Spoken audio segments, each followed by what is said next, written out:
The communications array on the Defiant lit up with an incoming signal from deep space. Commander Kyle Sanders sat in his captain's chair, watching the main screen flicker to life. What appeared before him was unlike anything he had seen in his 15 years of service. A crystalline being, towering and geometric, filled the screen. Its voice echoed through the bridge like wind through a canyon. "I am Vexthar, envoy of the Galactic Council. You will listen." Kyle straightened in his seat. His crew fell silent, every eye fixed on the alien before them. This was humanity's first official contact with the Council, though they had been watching from a distance for months. "The Galactic Council has observed your species," Vexthar continued. "We have seen your expansion into space, your military buildup, your aggressive tendencies. We have governed this galaxy for thousands of years, maintaining peace and order across 47 species and countless worlds." Kyle said nothing. He had been instructed to listen, to gather information. Admiral Lisa Grant herself had given him this assignment. "Humanity must now choose," the crystalline being said. "Submit to Council authority. Dismantle your military fleet. Accept protected species status. In return, we offer technology beyond your understanding and guidance toward civilization. You have 30 standard days to comply." The transmission ended. Kyle sat in silence for a long moment before turning to his communications officer. "Get me Admiral Grant. Priority 1. 3 days later, Admiral Lisa Grant stood in the war room beneath the United Space Command headquarters. The room was filled with Earth's top military commanders, diplomats, and President Daniel Carter himself. Holographic displays showed Council fleet movements, territorial maps, and intelligence reports that had taken months to compile. "Protected species status," Grant said, her voice cutting through the murmur of conversation. "Does anyone here know what that actually means?" A diplomat named Henry Brooks spoke up. "The Council has used this designation for 17 species. They receive technology, protection from external threats, and representation in Council matters." "Tell them the rest," Grant said coldly. Brooks hesitated. "Within one generation, every protected species has lost meaningful sovereignty. Their resources are extracted for Council use. Their young are conscripted into military service for wars they never chose. They become dependents, unable to make decisions without Council approval." President Carter leaned forward. "We have 30 days. What are our options?" Grant pulled up a star map. "The Council has 600 warships within striking distance of Earth. We have 75 vessels capable of deep space combat. In a straight fight, we lose. So we negotiate," another diplomat said. "We buy time, accept some restrictions, build our strength. And in 5 years, 10 years, we're exactly where the other protected species are now," Grant interrupted. "Except weaker because we'll have given up our weapons voluntarily." Kyle Sanders, who had been invited to the briefing, spoke from his position near the back of the room. "They expect us to fold. Every species they've encountered has either submitted or been quarantined to their home system. They've never faced resistance. Because resistance is suicide," Brooks said. "We're one planet. They're hundreds of worlds." Grant turned to face the room. "I've spent 3 months analyzing every Council conflict in their recorded history. They're powerful, yes. They're numerous. But they're bureaucratic, slow to adapt, and they've never fought an enemy that refused to play by their rules." She pulled up tactical data. "Our ships are faster. Our weapons are different from anything they use. And we have something they don't. We have everything to lose." President Carter was quiet for a long time. Finally, he spoke. "Admiral, if we refuse, how long can we hold?" "Long enough to make them bleed," Grant said. "Long enough to show the galaxy that the Council isn't invincible. Long enough to matter." "That's not an answer. It's the only honest one I have, sir." The president looked around the room, meeting the eyes of his advisors, his generals, his diplomats. Then he nodded. "Send our response." 2 weeks later, Captain Greg Murphy stood on the bridge of the destroyer Vigilant. He held a data chip containing Earth's official response to the Council ultimatum. His orders were simple: deliver it in person to the Council diplomatic vessel waiting at the edge of the solar system. The Council ship was massive, easily 10 times the size of Vigilant. It hung in space like a small moon, its hull decorated with symbols from dozens of alien cultures. Murphy felt the weight of human history on his shoulders as he prepared to dock. The Council's receiving chamber was enormous and clearly designed to intimidate. Murphy walked across a floor that seemed to stretch forever, his boots echoing in the vast space. Waiting for him were 3 council representatives, Vexthar, a reptilian creature called Corvin, and a floating mass of tentacles that called itself Pelmoth. "You bring Earth's response," Vexthar said. Murphy held up the data chip. "I do." Compliance or refusal? Murphy looked at each of the beings before him. "Earth's government thanks the Council for their message. We have considered your offer carefully. And humanity bows to no one." The silence that followed was absolute. Pelmoth's tentacles writhed in what might have been shock. Corvan's reptilian eyes widened. Even Vexthar's crystalline form seemed to dim. "You refuse," Vexthar finally said. "We refuse," Murphy confirmed. "We will not disarm. We will not submit. We will govern ourselves as is the right of any free people." Corvan stepped forward, his massive form towering over Murphy. "You are children playing at war. One species against the Council. This is foolishness beyond measure." Murphy didn't flinch. "Maybe, but it's our foolishness to make." He turned and walked back toward his ship. Behind him, he heard Pelmoth speaking in its bubbling voice.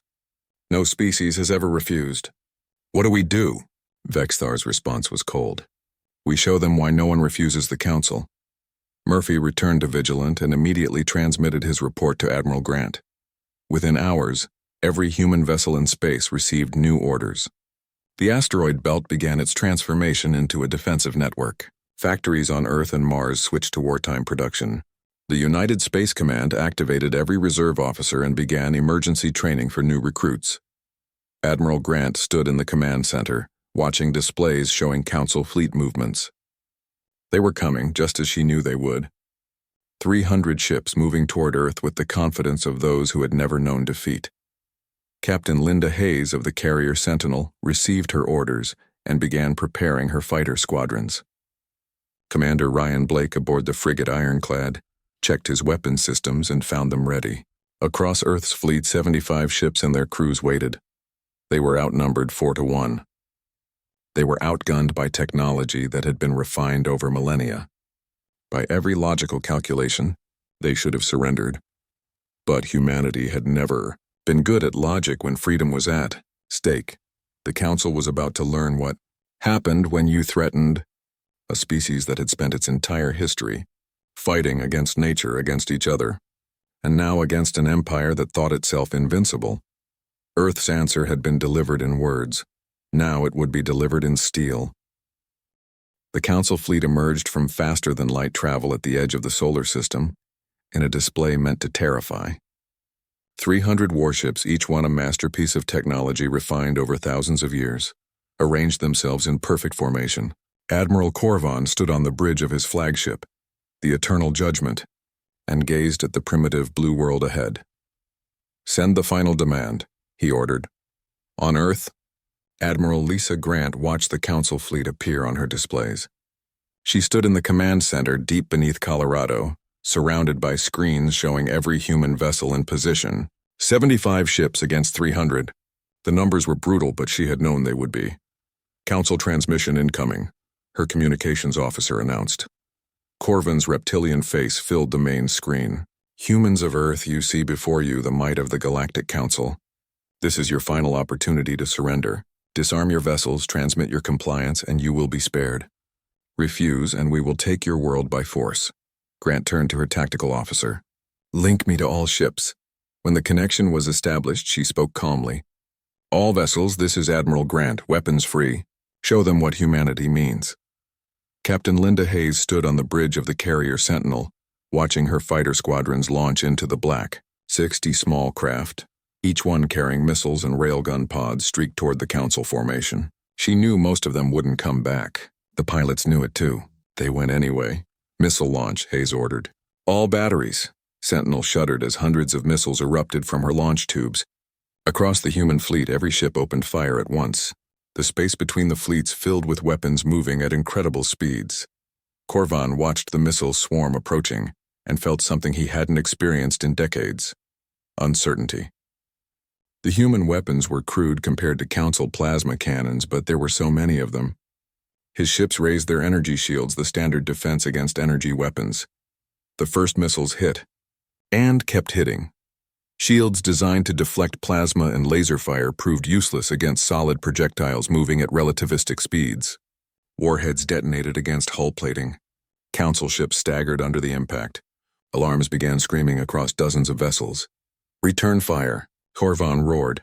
The Council fleet unleashed its plasma cannons. Brilliant beams of superheated matter crossed the distance in seconds. The human destroyer Hawk took a direct hit and exploded, her crew of 200 gone in an instant.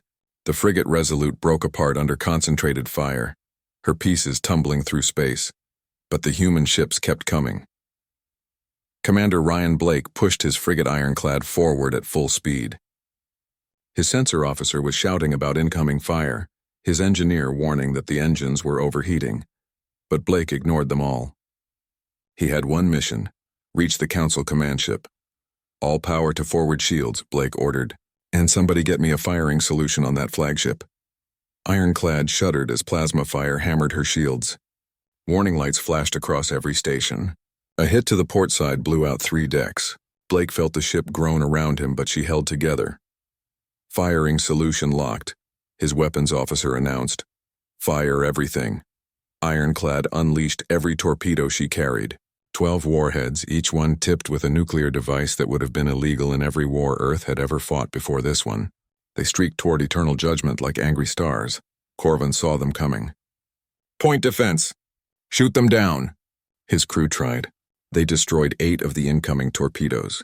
4 got through. The nuclear explosions weren't enough to destroy the massive flagship, but they crippled her. Power systems failed across half the ship. The main weapons went offline. Eternal judgment began to list, her engines struggling to maintain position. Ironclad didn't survive to see the damage she caused. Council fire found her seconds after she launched, and the frigate vanished in a ball of expanding plasma. Commander Blake and his crew died without knowing they had just changed the course of the battle. Captain Hayes watched from Sentinel as the Council command ship went dark. "All fighters target the damaged vessels. Hit them before they can recover." Her pilots obeyed. The small human fighters swarmed damaged Council ships like insects attacking wounded prey. Their railguns tore through armor already weakened by missile strikes. Council point defense systems designed for ship-to-ship combat struggled to track the fast, erratic movements of human fighters. 3 Council cruisers were destroyed in the fighter attack. 5 more were damaged badly enough to withdraw from the battle line. But the Council was adapting. Their ships began spreading out, denying humanity the chance to concentrate fire. Their plasma weapons, when they connected, were devastating. The human destroyer Valiant broke in half. The frigate Courage simply vanished. Sentinel took a glancing hit that killed everyone on her port flight deck. The battle raged for 6 hours. There was no strategy now. No clever tactics, just 2 fleets trying to kill each other in the most brutal way possible. Space filled with debris, both human and alien. The dead numbered in the thousands on both sides. On Earth, Admiral Grant watched the tactical display and made impossible decisions. The cruiser Liberty was damaged and calling for support. Grant ordered her to break off. The ship would slow down the others. 3 frigates were surrounded and requesting assistance. Grant denied them. Sending help would expose the carriers. Every decision meant someone died. Grant made them anyway. In space, Corvan finally accepted what his officers had been telling him for the past hour. His fleet was bleeding. He had started the battle with 300 ships and overwhelming superiority. Now he had 200 functioning vessels, and the humans were still fighting. "All ships withdraw to maximum range," he ordered. "Reform the battle line." The Council fleet pulled back. The human ships, battered and bleeding but unbroken, didn't pursue. They held their position guarding Earth. Captain Hayes stood on Sentinel's bridge looking at her damage reports. She had lost 40 of her 60 fighters. Her ship had taken damage to 3 decks. But they were still flying, still fighting. "Council fleet is withdrawing," her sensor officer reported. Hayes allowed herself one moment of relief. Then she began preparing for the next attack, but the next attack didn't come. Corvan stared at his tactical displays, at the damaged ships, at the casualty reports, and made a decision that would have been unthinkable 6 hours ago. "Set course for Council space." "We're leaving." His officers stared at him in shock. "Admiral, we still outnumber them," one said.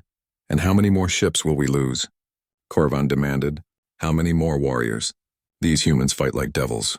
Every ship we destroy costs us 3 of our own." I won't waste this fleet on a battle we can win but not afford. The Council fleet turned and began moving away from Earth. They left behind their dead and their wreckage, a testament to the battle they had not expected to fight. On Earth, celebrations erupted. Humanity had faced the Council and survived. Cities lit up with fireworks and cheers. People danced in streets, cried with relief, held their loved ones close. In the command center, Admiral Grant did not celebrate. She looked at her casualty reports. 23 ships lost, nearly 5,000 dead, and this had only been the first battle. They'll be back, she said to her staff, and next time they won't underestimate us.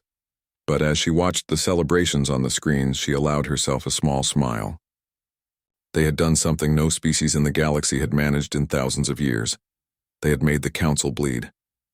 Across the galaxy, on hundreds of worlds, beings who had lived their entire lives under Council authority watched recordings of the battle. They saw human ships, tiny compared to their opponents, refusing to retreat.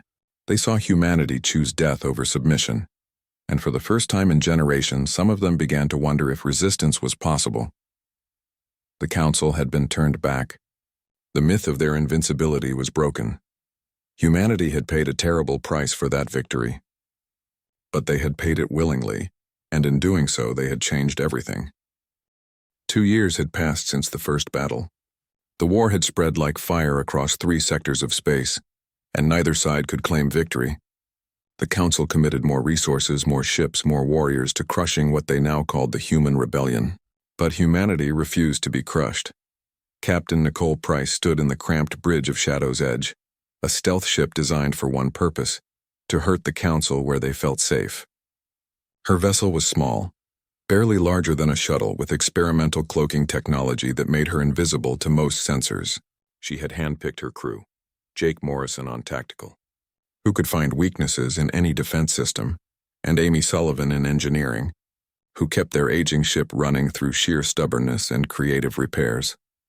Council supply depot ahead, Jake announced. Security grid is active, but I'm reading gaps in their sensor coverage. Nicole studied the tactical display.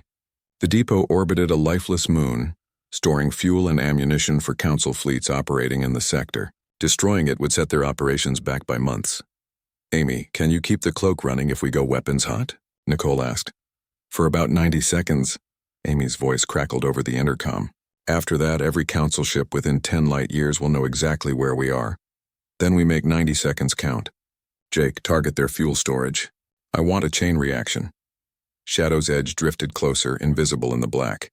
Nicole counted her heartbeats, waiting for the right moment. When they were in optimal firing range, she gave the order. Fire. Missiles streaked from their concealed launchers. The first hit breached the depot's outer hull. The second penetrated to the fuel storage. The third made sure the resulting explosion was spectacular. The depot transformed into a miniature sun. Nicole didn't wait to admire their work. Get us out of here. Shadow's Edge dove into faster-than-light travel seconds before Council patrol ships arrived. In her small quarters later, Nicole marked another success on her wall. 6 depots destroyed in 4 months. The Council had put a bounty on her head large enough to buy a small planet. She smiled. They would have to catch her first. On a hidden base carved into a Kuiper Belt asteroid, Commander Paul Stevens coordinated a different kind of war. His facility trained resistance fighters from species tired of Council domination. Right now he was meeting with Vrex, a leader among the Vreen, an insectoid species that had provided slave labor for the Council for 300 years. Your tactics work, Vrex said, his mandibles clicking, and what Stevens had learned was approval. We hit their mining operations on Vreen Prime. 20 guards dead, 200 of our people freed. Stevens looked at the tactical map. The Council will retaliate. You need to move your people to the prepared shelters. We know. But seeing the Council bleed, seeing them afraid, it changes everything. For generations we believed they were invincible. Then you humans appeared and showed us the truth. They can be hurt. They can be beaten. We haven't beaten them yet, Stevens cautioned. No. But you haven't surrendered either. That alone is a victory worth fighting for. After Vrex left, Stevens reviewed intelligence reports. The Vreen uprising was spreading to 4 worlds. Other species were making contact, asking questions, requesting weapons and training. The Council's empire was showing cracks, but Earth was suffering too. Stevens read casualty reports from the latest fleet engagement. Another 12 ships lost, another 2,000 dead. Colonies on the outer system had been evacuated after Council raids. Mars was rationing food. Earth itself was under total war mobilization, with every factory producing weapons, every shipyard building vessels. On Earth, Ambassador Kate Reynolds worked a different battlefield. She sat in a secret meeting with representatives from 3 Council species who had grown uncomfortable with the war. The meeting place was a neutral station, but every person there risked execution if discovered. "The war is tearing the Council apart," said Talmar, a delegate from the Pelthian species. "Our people didn't sign up to fight an endless conflict. We joined the Council for protection and prosperity, not to conquer free peoples." Kate leaned forward. "Then speak out. Tell your leadership this war is wrong." "And be branded traitors? Removed from power?" Tolmar shook his head. "You don't understand Council politics. Dissent is not tolerated, then don't dissent openly. Work quietly, slow down supply shipments, lose intelligence reports, vote against war funding, death by 1,000 small cuts." Another delegate, a floating creature named Yelshara, pulsed with concern. "If the Council discovers internal sabotage, the punishment will be severe. If you do nothing, this war continues until one side is exterminated," Kate said bluntly. "Is that what you want?" "Because that's where we're headed." The delegates left without making commitments, but Kate knew she had planted seeds of doubt. The Council's strength came from unity. Every crack in that unity gave humanity a chance. Admiral Grant stood in the command center, looking at a strategic map that showed the brutal reality. The Council controlled hundreds of systems. Humanity held one. They had fought the Council to a standstill through guerrilla tactics and sheer determination, but they couldn't win a war of attrition. "We need to change the calculation," Grant said to her senior staff. "We've proven we can survive. Now we need to prove we can strike anywhere." "What did you have in mind?" her chief of staff asked. Grant pulled up a tactical display showing Nexus Prime, the massive station that served as the Council's administrative center. "We hit them here." At their heart, the room fell silent. Everyone understood what she was suggesting. An attack on the most heavily defended position in Council space, thousands of light years from Earth. "That's suicide," someone finally said. "Maybe," Grant acknowledged. "But if we succeed, we prove that nowhere is safe from humanity. We show every oppressed species in the galaxy that the Council can be touched, even at their center of power. We show the Council themselves that this war costs them too much. And if we fail, then we die making a statement that will echo for generations." Grant began assembling the strike force. She needed ships fast enough to penetrate deep into Council space, powerful enough to fight through heavy defenses, and crews brave enough to accept a mission they would likely not survive. The newly commissioned battleship Relentless would lead the attack. Captain Ben Taylor, a veteran of a dozen engagements, volunteered immediately when he learned of the mission. "You understand the odds?" Grant asked him privately. "I understand what's at stake," Taylor replied. "We've been fighting for 2 years. We've bled, we've died, and we've shown the galaxy we won't submit. But as long as the Council sits safe in their fortress believing they're untouchable, this war continues. Someone has to prove them wrong." Grant assigned 14 more ships to the mission. Volunteers lined up faster than they could process applications. Everyone wanted to be part of Operation Spearpoint. Nicole Price received orders to scout the approach to Nexus Prime. Shadow's Edge made 3 reconnaissance runs, mapping Council patrol patterns and defensive positions. Each time Nicole came back with more proof that the mission was insane and necessary. "They have 50 warships on permanent station," she reported to Grant. "Shield generators that could withstand sustained bombardment for days. Missile batteries, plasma cannons, and sensor arrays that can see a ship entering the system before it finishes the jump. Can it be done?" Grant asked. Nicole smiled, that reckless smile that had made her famous. "Can it be done?" "Probably not." "Will we do it anyway?" "Absolutely." The strike force assembled in secret, gathering at a hidden staging point in the outer reaches of human space. 15 ships against the Council's most fortified position. The crews knew this was a one-way mission. They prepared anyway. Captain Taylor stood before his crew in Relentless's hangar bay. "I won't lie to you. We're probably not coming home, but we're going to make them remember us. We're going to show them that humanity reaches everywhere, that we bow to no one and that threatening us comes at a price they can't afford." The crew cheered. Not because they wanted to die, but because they believed in what they were dying for. 3 weeks later, Shadow's Edge led the strike force toward Nexus Prime, using captured Council navigation codes provided by Vreen Intelligence. They traveled in silence, knowing discovery meant certain death. As they approached their target, everyone aboard the ships knew the galaxy was about to change. One way or another after this mission, nothing would be the same. The strike force dropped out of faster-than-light travel at the edge of the Nexus Prime system. Captain Ben Taylor stood on the bridge of Relentless, watching the massive station appear on his displays. It was larger than any structure humanity had ever built, a sprawling complex of rings and towers that housed the administrative heart of the Council. "Contact in 60 seconds, his sensor officer announced. Taylor knew they had been detected the moment they arrived. There was no element of surprise in this attack, no clever trick that would let them slip past the defenses. This was a direct assault on the Council's center of power, and everyone aboard knew it was probably suicide. "All ships, weapons free," Taylor ordered. "Let's give them something to remember us by." On the station, alarms screamed across every level. Council security forces rushed to battle stations. The 50 warships on permanent garrison duty broke orbit and began moving to intercept. This was impossible. No enemy force had ever attacked Nexus Prime. The station's defenses were legendary, designed to repel fleets 10 times larger than what was approaching, but the humans came anyway. Lieutenant Chris Palmer, Relentless's weapons officer, ran final checks on every system. He had spent 3 weeks running simulations of this attack. The best outcome in any simulation was the destruction of 70% of their ships. The worst was complete annihilation within the first 10 minutes. "Targeting the shield generators," Palmer announced. "Firing solution locked." "Fire," Taylor said calmly. Relentless shuddered as her main railgun fired.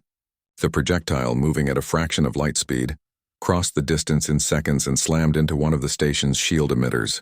The impact didn't destroy it, but the shield flickered. The other human ships opened fire. Missiles and railgun rounds hammered at the station's defenses. The Council's garrison fleet moved to intercept, their plasma cannons already firing.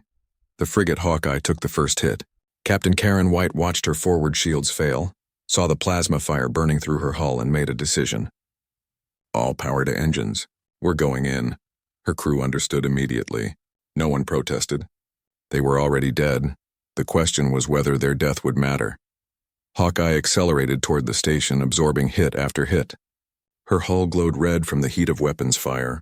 Atmosphere vented from a dozen breaches. The ship was coming apart, but White kept her on course. "Brace for impact," she said quietly. Hawkeye slammed into the station's shield generator at full speed. The frigate disintegrated on impact, but the explosion was enough. The shield generator failed, leaving an entire section of the station exposed. Taylor saw the opening. "All ships, concentrate fire on that section." "Palmer, target the communications hub." The human fleet poured everything they had into the gap. The destroyer Warhammer, already heavily damaged, followed Hawkeye's example and rammed a Council battlecruiser that was blocking the approach. The explosion cleared a path through the defensive line. Relentless pushed through, all weapons firing. Council ships swarmed around her, trying to cut her off.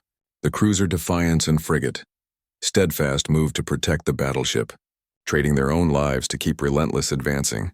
"Hull breaches on decks 4 through 7, the damage control officer reported. "Shields at 30% and falling." "Keep us moving," Taylor ordered. In engineering, Commander Mike Allen wrestled with power distribution. The ship was taking more damage than she was designed to withstand.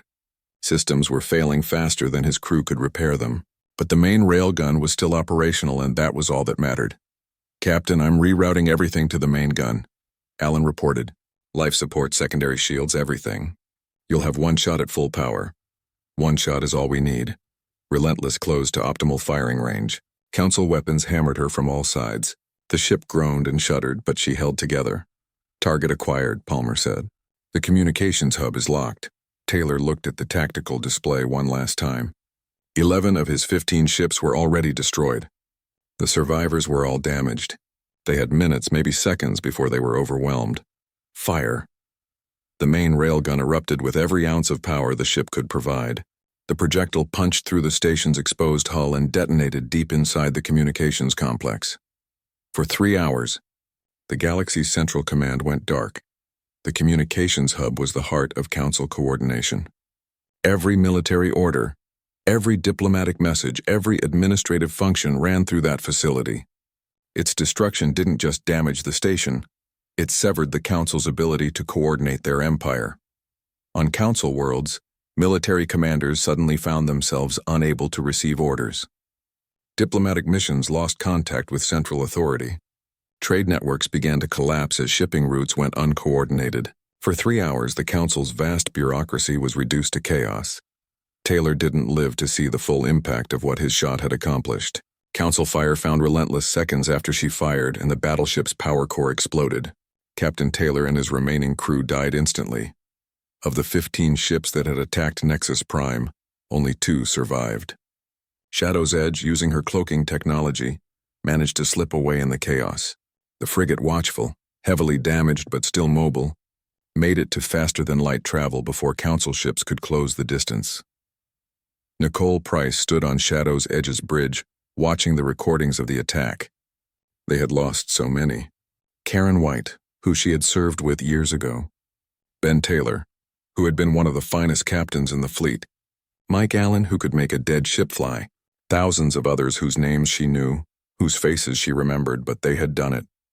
They had struck the Council at their heart and made them bleed. The recordings of the attack spread across the galaxy faster than the Council could suppress them.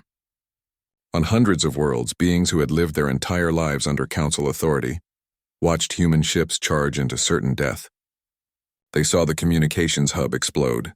They saw the mighty Nexus Prime, symbol of Council power, burning and damaged.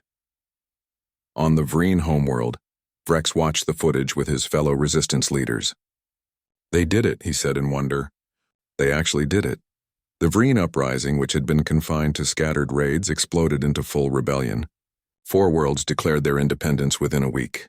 The Council tried to respond, but without coordination from Nexus Prime, their military response was scattered and ineffective. Other species began to stir. The Kelthans, who had chafed under Council taxation for decades, started refusing payments. The Morphans, whose young had been conscripted for generations, began hiding their children. Small acts of resistance that would have been quickly crushed before now spread unchecked. On Nexus Prime, the Council leadership gathered in emergency session. The communications hub would take months to repair. More than that, the psychological damage was immense. The station was supposed to be untouchable, a symbol of Council permanence and power. Now it sat damaged and scarred, proof that nothing was beyond humanity's reach. We must respond with overwhelming force, one delegate demanded. Sterilize their world. Make an example that will terrify anyone who thinks of rebellion. But others were less certain. And how many more ships will we lose? Asked Tolamar, the Pelthian delegate who had met secretly with Ambassador Reynolds. How many more warriors will die? We've been fighting these humans for 2 years, and they only grow more dangerous. They're one species against hundreds, the war advocate argued. They're one species that has inspired a dozen others to rebellion, Tolamar countered. We kill them and they become martyrs. Their example spreads further. Is that the outcome you want? The debate raged for days. The Council was fracturing under the weight of a war they had never expected to fight. On Earth, Admiral Grant received the news of Operation Spearpoint's success. She stood in silence, reading the casualty list. 13 ships destroyed, nearly 3,000 dead. The price had been terrible, but the mission had accomplished everything she had hoped. The Council's aura of invincibility was shattered. Their empire was showing cracks. And every oppressed species in the galaxy now knew that resistance was possible. Grant authorized a memorial for the fallen. Across Earth, people gathered to honor those who had died at Nexus Prime. Their names were read aloud, one by one, so that everyone would remember the price of freedom. In space, at the hidden base in the Kuiper Belt, Commander Stevens watched as new recruits arrived. Not just humans anymore, but Vreen, Kelthans, and members of other species who wanted to learn how to fight. The resistance was growing. Nicole Price, her ship barely held together by Amy Sullivan's repairs, received new orders. There were more supply depots to destroy, more council operations to disrupt. The war was far from over, but something had changed. For 2 years, humanity had fought for survival. Now they were fighting for something more. The freedom of every species tired of bowing to an empire that ruled through fear and overwhelming force. The council had wanted humanity to submit. Instead, humanity had shown the galaxy how to resist. And across hundreds of worlds, people were learning the lesson. 3 years had passed since Earth's refusal had sparked a war that nobody expected. The galaxy was transforming in ways the Council could no longer control. 12 species had formally withdrawn their support from the war effort, citing endless casualties for a conflict they had never wanted. The Vreen Rebellion had succeeded in liberating 4 complete worlds, establishing their own independent government. Other subject species were demanding the same autonomy they saw Earth fighting for. The Council's supreme director, an ancient being named Thargolon who had guided the Empire for 200 years, finally confronted the truth his military commanders had been reporting for months. Humanity could not be conquered, only destroyed. And the cost of that destruction would tear the Council apart completely. In his private chamber, Thargolon reviewed intelligence reports with growing despair. The Kelthans had stopped paying tribute entirely. The Morphans were hiding their young from military conscription. Even loyal species were questioning why they continued fighting a war that served no purpose except to prove the Council's dominance. "We are losing the Empire to save our pride," Thargolon said to his closest advisor. "Then perhaps it is time to negotiate," the advisor suggested carefully. Admiral Lisa Grant received the Council transmission with deep suspicion. After 3 years of brutal warfare, the enemy was requesting formal peace talks. It could be genuine. It could also be a trap designed to eliminate Earth's leadership in one strike. "What do you think?" President Carter asked her. Grant studied the message. "I think they're desperate. We've lost half our fleet, but they've lost the loyalty of their empire. The question is whether they're desperate enough to offer real peace or just buying time." "Send Ambassador Reynolds," Carter decided, "and make sure she has an exit strategy if this goes wrong." The negotiations were held on a barren moon in unclaimed space, neutral ground where neither side had advantage. Kate Reynolds arrived aboard a heavily armed cruiser, with orders to leave immediately at the first sign of treachery. The Council sent a delegation of 7 representatives, led by Thargolon himself. The 2 groups met in a prefabricated facility, surrounded by guards from both sides who watched each other with open hostility. Kate sat across from beings who had spent 3 years trying to kill her species. "Let us speak plainly," Thargolon began. "This war has cost both sides dearly. The Council offers you peace, full sovereignty for Earth, recognition as an independent power, and a seat at the Council table.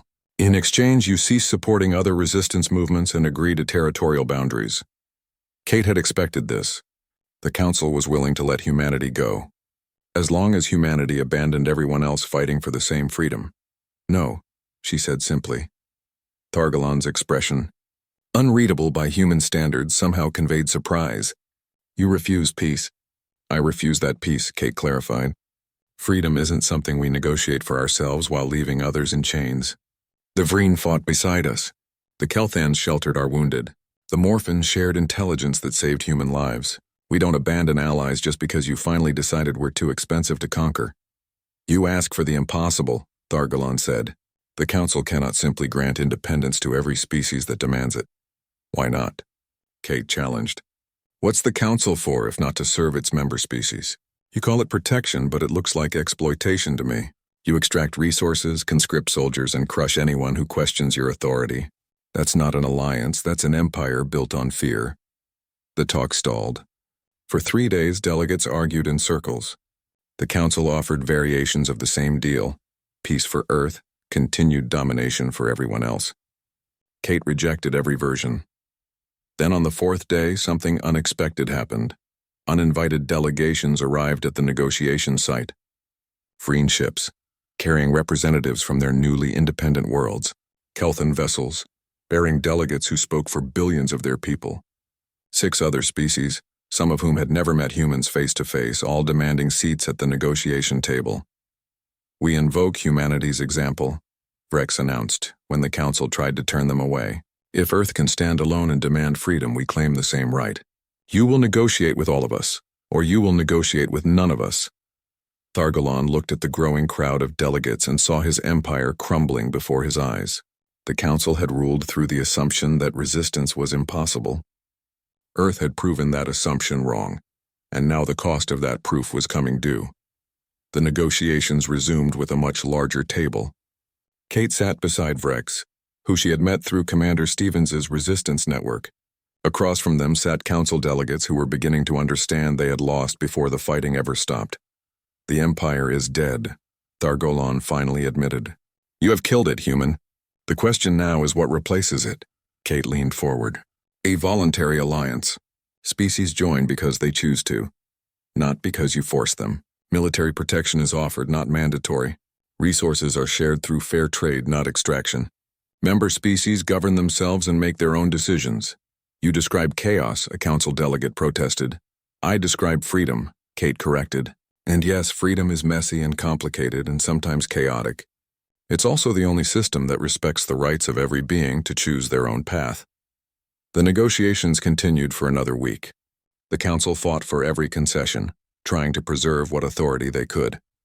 But the delegates from formerly subject species stood firm. They had seen what humanity was willing to sacrifice for freedom, and they would accept nothing less for themselves. Finally, an agreement was reached. The Galactic Council would restructure as a voluntary cooperative. Any species could join or leave freely. Military forces would be contributed voluntarily, not conscripted. Trade would be negotiated between equals. A charter of rights would guarantee the sovereignty of every member world. It wasn't perfect. Some council species refused to accept the new terms and withdrew completely. Border disputes would take years to resolve. But it was the end of an authoritarian empire that had oppressed countless species for millennia. Kate transmitted the final agreement to Earth and waited for approval. She thought about the cost. Over 40,000 human military personnel dead, entire colonies evacuated, Earth's economy transformed by total war. She thought about the ships that had charged into certain death at Nexus Prime, about Karen White ramming her frigate into a shield generator, about Ben Taylor's final shot that changed the galaxy. President Carter's response came quickly. "Approved. Well done, Ambassador." Across space, orders went out to human forces. Captain Nicole Price received her stand-down order while preparing for another raid. She sat in Shadow's Edge's cramped bridge, looking at the message, hardly believing it was real. "It's over?" Amy asked from engineering. "It's over," Nicole confirmed. The crew was silent for a long moment. Then Amy's voice crackled over the intercom again. "So what do we do now?" Nicole smiled. "Now we go home." The human fleet began its long journey back to Earth, damaged ships limping alongside those still battle-ready. Every vessel carried survivors, wounded, and the weight of memories from 3 years of war.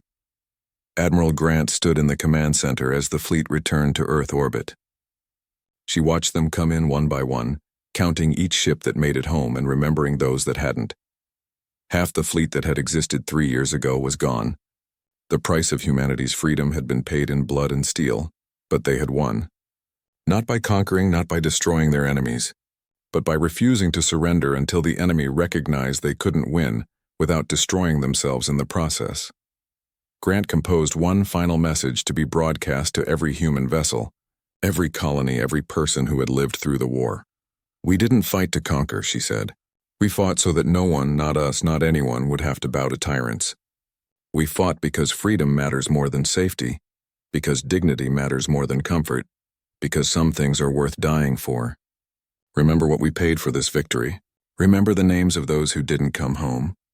And remember that the price of freedom is eternal vigilance. What we won in battle, we must preserve in peace." On Earth, celebrations erupted across every city. People gathered in streets holding pictures of loved ones who had died in the war. They celebrated, but they also mourned. Victory was sweet, but it came with a bitter taste of loss. Commander Stevens watched his resistance training base shut down. The Vreen, Kelthans, and others who had learned to fight were going home to rebuild their worlds. Some thanked him before they left. Others simply nodded, warriors recognizing warriors. "You think it will last?" one of his officers asked. "The peace?" Stevens considered the question. "I think we've changed the rules. The Council used to believe they could crush any resistance. Now they know the cost is too high. That doesn't guarantee peace, but it makes it possible. On 100 worlds, former subjects of the Council began the work of building new governments. Some chose democracy, others preferred different systems. The diversity itself was a kind of freedom, the right to make mistakes, to learn, to grow without an authoritarian empire dictating every choice. The Vreen established a representative council. The Kelthans formed